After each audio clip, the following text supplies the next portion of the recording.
Long March পরশু নয়, আগামীকালই। ৪ August পরের দিনের কর্মসূচি ঘোষণার পর মাঠের পরিস্থিতি বোঝার চেষ্টা করি। যখন কর্মসূচি ঘোষণা করা হয় তখনও প্রাণহানির খবর সেভাবে আসেনি। আওয়ামী লীগ, ছাত্রলীগ ও যুবলীগের সঙ্গে সারাদিন সংঘর্ষ চললেও প্রাণহানি ছিল কম। কিন্তু বিকেল হতে না হতেই পুলিশ ও বিজিবি গুলি করতে শুরু করে। প্রাণহানির সংখ্যা দ্রুত বেড়ে যায়। মনে হলো বর্তমান পরিস্থিতি যত দীর্ঘায়িত হবে তত বেশি লাশ পড়বে, আওয়ামী লীগও আরও বেশি সুযোগ পাবে। আওয়ামী লীগ ঘোষণা দিয়ে দেশের নানা প্রান্ত থেকে ঢাকায় লোক জড়ো করছে।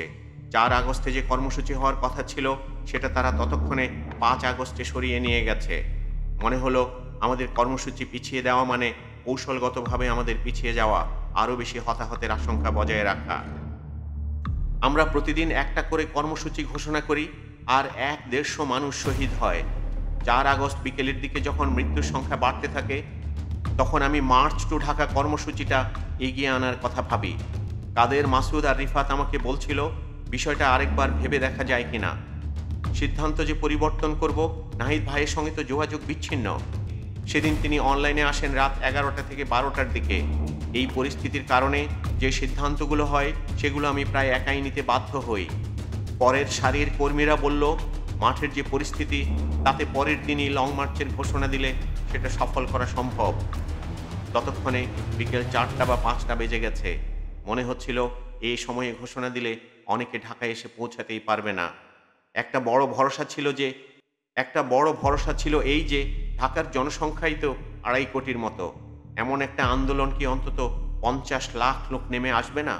তাহলেও তো যথেষ্ট। আমাদের লক্ষ্য ছিল ঢাকার আশেপাশের জেলাগুলো।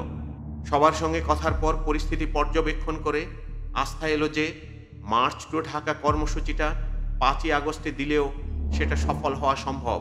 মাথায় ভাবনাটা ছিল এরকম: ৫ আগস্ট ঢাকা দখল, ৬ আগস্ট গণভবন যাত্রা।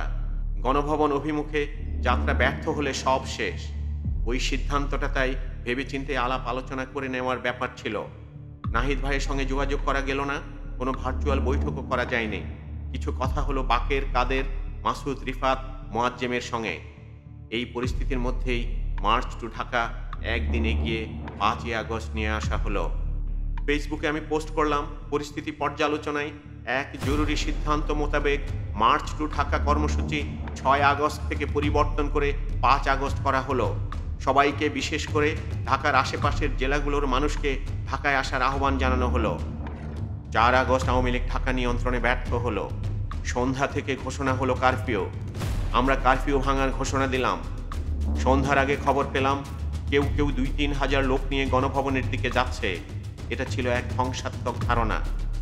২-৩ হাজারের লোক নিয়ে গণভবনে যাওয়া মানে একদিকে মানুষগুলোকে মৃত্যুর মুখে ঠেলে দেওয়া, অন্যদিকে আন্দোলনেরও মৃত্যু। ভুল করার মতো কোনো অবস্থা তখন ছিল না। প্রস্তুতি ছাড়া ২-২.৫ হাজার মানুষ নিয়ে গণভবনে গেলে সেটা ব্যর্থ হয়ে পরদিন সবার মানসিক শক্তি হারিয়ে যেত। অতি দ্রুত কন্ট্যাক্ট পয়েন্ট খুঁজে বের করে তাদের সঙ্গে কথা বললাম। ৪ আগস্ট সন্ধ্যায় পুলিশের গুলিতে শাহবাগে ৪ জন শহীদ হলেন। আওয়ামী লীগ, ছাত্রলীগ, যুবলীগ সেদিন রাতে ফেসবুকে নানা গুজব ছড়ালো। তারা প্রচার করলো সমন্বয়কদের পালাতে দেওয়া যাবে না ইত্যাদি। ৪ আগস্ট আমি বাসা থেকে বের হতে পারিনি। এটা শাপে বর হলো। প্রস্তুতি নেওয়ার এবং যোগাযোগের ভালো সুযোগ পেলাম। মুঠোফোনের ইন্টারনেট বন্ধ ছিল। ফোনের এয়ারপ্লেন মোড অন না রাখলে গ্রেপ্তার হয়ে যাওয়ার একটা আশঙ্কা ছিল। অনলাইনে খোঁজ খবর নিচ্ছিলাম। সিদ্ধান্ত নেওয়ার জন্য মাঠের পরিস্থিতি বোঝা খুবই গুরুত্বপূর্ণ ছিল। মাঠে নেমে পরিস্থিতি বোঝার সুযোগ ছিল না। শাহবাগে থাকলে শুধু শাহবাগের পরিস্থিতি হয়তো বুঝতাম, সারা দেশের পরিস্থিতি বুঝতে পারতাম না, কারফিউর খবরও হয়তো পেতাম না। ৪ আগস্ট পরের দিনের কর্মসূচি ঘোষণার পর থেকে কৌশলগত জায়গাগুলোতে যোগাযোগ করতে শুরু করি। রাতে ছাত্রদলের সভাপতি রাকিবুল ইসলামের সঙ্গে যোগাযোগ করলাম। তাকে অনুরোধ করলাম তাদের সুযোগ সুবিধাগুলো দিতে। লোকজন এলে বাস, ট্রাক, গাড়ি এসব লাগবে, তিনি আমাকে আশ্বস্ত করলেন। ইতিমধ্যে বিভিন্ন জেলা থেকে লোকজনের ঢাকায় আসার খবর পাচ্ছিলাম। সেই রাতে ছাত্র শিবিরের ঢাকা বিশ্ববিদ্যালয় শাখার সভাপতি সাদিক কায়েমের সঙ্গেও যোগাযোগ করি। তাঁকেও তার দলকে অনুরোধ করতে বলি যেন তারা বিভিন্ন জেলায় এ ধরনের সুবিধাগুলো দেয়। পরে আর এসবের তদারক করার বা খোঁজ খবর নেওয়ার সুযোগ আমার হয়নি। ৪ আগস্ট রাত ৮টা থেকে ৯টার দিক থেকেই মানুষ ঢাকায় আসতে শুরু করলো। সেই রাতে ছাত্র জনতার মার্চ টু ঢাকা কর্মসূচিতে অংশগ্রহণের জন্য সব রাজনৈতিক, সামাজিক, ধর্মীয় ও সাংস্কৃতিক সংগঠনকে প্রথমবারের মতো প্রকাশ্যে আহ্বান জানানো হয়েছিল। এর আগে এভাবে কোনো আহ্বান জানানো হয়নি। এক দফা ঘোষণার পরেও কেন এরকম উন্মুক্ত আহ্বান জানানো হচ্ছে না সেটা নিয়ে কথাবার্তা চলছিল, কিন্তু বিরোধী রাজনৈতিক দলগুলোর পক্ষ থেকে পরিষ্কার কোনো বার্তা পাওয়া যাচ্ছিল না। ২৭ বা ২৮ জুলাই বিএনপির মহাসচিব মির্জা ফখরুল ইসলাম আলমগীর বলেছিলেন, আমাদের নেতাকর্মীরা তো কোটা আন্দোলনে নেই, তাদের কেন ধরা হচ্ছে? এ ধরনের বক্তব্যের একটা প্রভাব তো থেকেই যায়। এই কারণে রাজনৈতিক দলগুলোকে উন্মুক্ত আহ্বান জানানোর ব্যাপারে দ্বিধা কাজ করছিল। ৫ আগস্ট থেকে দীর্ঘ সময় আন্দোলন চালিয়ে যাওয়ার জন্য আমরা মহাখালী, রামপুরা, বাড্ডা, সায়দাবাদ, মিরপুর ১০, মোহাম্মদপুর, গাবতলী, উত্তরা সহ ঢাকার ১০টা স্থান নির্ধারণ করি। কোথায় কোন জেলার মানুষ অবস্থান নেবে তাও নির্ধারণ করা হয়। পুরো পরিকল্পনাটা আমরা সাজাই গণভবনকে কেন্দ্রে রেখে। পরিকল্পনা ছিল ওই ১০ স্পটে আমাদের ১০ জন লোক থাকবে। সে অনুযায়ী ৫ আগস্ট আন্দোলনের মূল নেতারা সবাই একসঙ্গে ছিলেন না। যেমন সার্জিস আলম ও হাসনাত আবদুল্লাহ আলাদা আলাদা স্পটে ছিলেন। যে ১০ জন আলাদা স্পটে ছিলেন তাদের ১০ জনের ফোন নম্বর ২০-২৫ জনের একটা করে গ্রুপে শেয়ার করা হয়েছিল। পরিকল্পনা ছিল ওই 10টা স্পট মিলিয়ে মানুষের সংখ্যা ৫০ লাখের বেশি হয়ে গেলে সব স্পট থেকে মানুষ একসঙ্গে গণভবনের দিকে রওনা দেবে এবং গণভবনকে চারদিক থেকে ঘিরে ফেলবে। কোনো আক্রমণে না গিয়ে গণভবন ঘেরাও করে ফেলে আলটিমেটাম দেওয়ার পরিকল্পনা করা হয়েছিল।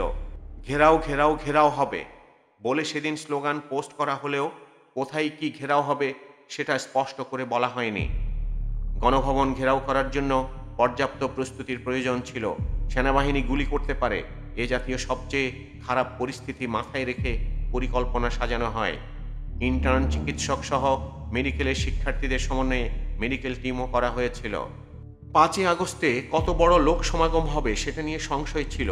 আগের রাত থেকেই খবর আসছিল ঢাকার প্রবেশপথগুলোতে ট্রাকে করে মানুষদের পুলিশ ও সেনাবাহিনী ব্যারিকেড দিয়ে আটকে দিচ্ছে।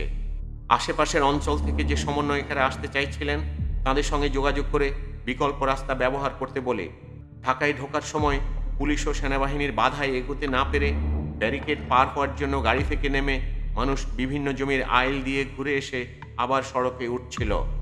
৪ আগস্ট সারা রাতেই মানুষের ঢাকায় ঢোকার বিষয়ে খোঁজ রাখছিলাম।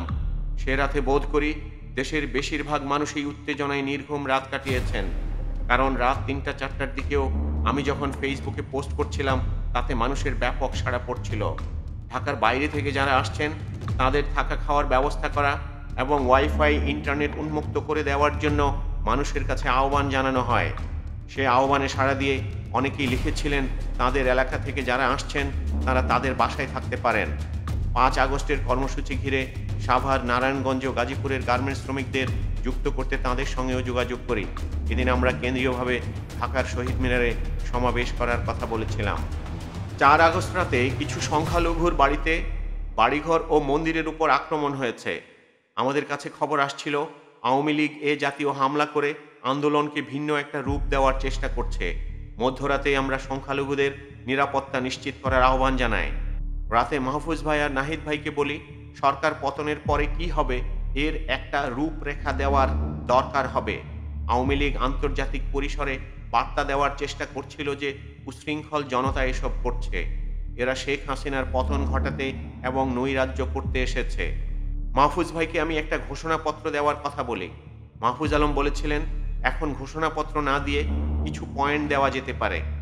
ঘোষণাপত্র হিসেবে দেওয়া যেতে পারে এমন কিছু পয়েন্ট তিনি আমাকে বললেন। পয়েন্টগুলো লিখে আমি মাহফুজ ভাইকে পাঠাই।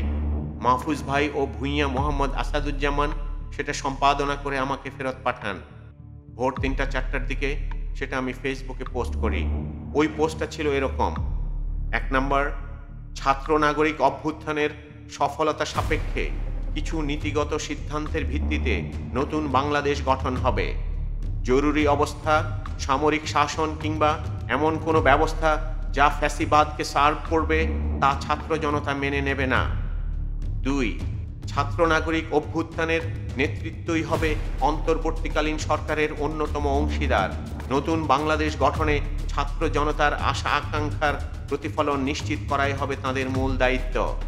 ৩, গত ১৬ বছরের ফ্যাসিবাদী সরকার ও এর সুবিধাভোগী ব্যতীত সুশীল সমাজ ও রাজনৈতিক নেতৃত্বের প্রতিনিধিত্ব নিশ্চিত করা হবে। সবাইকে নিয়ে একটা অন্তর্বর্তীকালীন সরকার গঠিত হবে। 4, অন্তর্বর্তীকালীন সরকারের প্রথম দিনেই 16 বছরে অন্যায়ভাবে আটককৃত রাজবন্দীদের মুক্তির আদেশ দেওয়া হবে। 5, ফ্যাসিবাদের সময়ে সংগঠিত ছোট বড় সব রাজনৈতিক হত্যাকাণ্ডের বিচার নিশ্চিত করা হবে। এটা ঘোষণাপত্র না হলেও ঘোষণাপত্রের মতো কিছু পয়েন্ট এতে ছিল। আওয়ামী লীগের পতনের পর আমাদের মাথায় ছিল একটা অন্তর্বর্তীকালীন জাতীয় সরকারের ধারণা। সেটা জাতীয় সরকার হবে নাকি বিপ্লবী সরকার, তা নিয়ে নিজেদের মধ্যে আলোচনা চলতে থাকে। এখন অনেকেই বিপ্লবী সরকারের কথা বললেও সে সময়ের বাস্তবতা পরিস্থিতির মধ্যে এই বিষয়ে অনেকেই দ্বিধান্বিত ছিল। আমরা তো কোনো সশস্ত্র বিপ্লব করিনি, কোনো বিপ্লবী ঘোষণাপত্রের ভিত্তিতে মানুষ রাজপথে নামেনি। সেই বাস্তবতার নিরিখে বিপ্লবী সরকার করার সুযোগ ছিল কম। তবে একটি গ্রহণযোগ্য ও অপেক্ষাকৃত শক্তিশালী সরকারের ভাবনা থেকে অন্তর্বর্তীকালীন জাতীয় সরকারের ধারণার পক্ষে মতামত আসে। রাজনৈতিক দলের 50% এবং সুশীল সমাজ ও শিক্ষার্থীদের 50% প্রতিনিধিত্ব নিয়ে সেরকম একটি সরকার গঠন পরিকল্পনার কথা আমরা ভাবি। ফ্যাসিবাদী সরকার ও তাদের সুবিধা ভোগীরা ছাড়া অন্য সবাই সেই সরকারে থাকবেন। সরকার গঠন নিয়ে এ ধরনের চিন্তাভাবনা করা হলেও আওয়ামী লীগের পতনের বিষয়ে তখনও আমরা নিশ্চিত ছিলাম না। আমাদের ধারণা ছিল আন্দোলন আরও দীর্ঘ সময় ধরে চলবে। এমনকি এই আন্দোলন যে সশস্ত্র বিপ্লবও হয়ে উঠতে পারে এমন একটা ভাবনা নাহিদ ভাই আর আমার ছিল। বিএনসিসির সদস্য থাকাকালে আমি রাইফেল চালানো শিখেছিলাম। পরিস্থিতি সেদিকে গড়ালে থানা থেকে অস্ত্র লুট করে আনার জন্য আমরা সবাইকে আহ্বান জানানোর পরিকল্পনা করে রাখি। প্রশিক্ষণ না থাকলেও যুদ্ধে নামার ঘোষণা দেওয়ার জন্য আমরা মানসিকভাবে প্রস্তুত ছিলাম। এ পর্যন্ত তো বলতে গেলে এক ধরনের যুদ্ধই চলে আসছে, শুধু আমরা আন্দোলনকারীরা নিরস্ত্র ছিলাম। নাহিদ ভাই একটা ভিডিও বার্তা প্রস্তুত করে রাখেন। 5 আগস্ট সকালে বাসা থেকে বের হওয়ার আগে কয়েকবার সশস্ত্র বিপ্লবের আহ্বান জানিয়ে ফেসবুকে পোস্ট লিখেও কেটে ফেলি। নিজের কাছে বিষয়টা নিয়ে সুনিশ্চিত হতে পারছিলাম না, কারণ ওই দিনই এরকম পোস্ট দেওয়ার পর সরকার একটা ক্র্যাকডাউন করে সফল হয়ে গেলে আমাদের নিশ্চিতভাবে দেশদ্রোহী বলে আখ্যায়িত করবে। নানা কিছু মিলিয়ে এই পোস্ট আর দেওয়া হয়নি।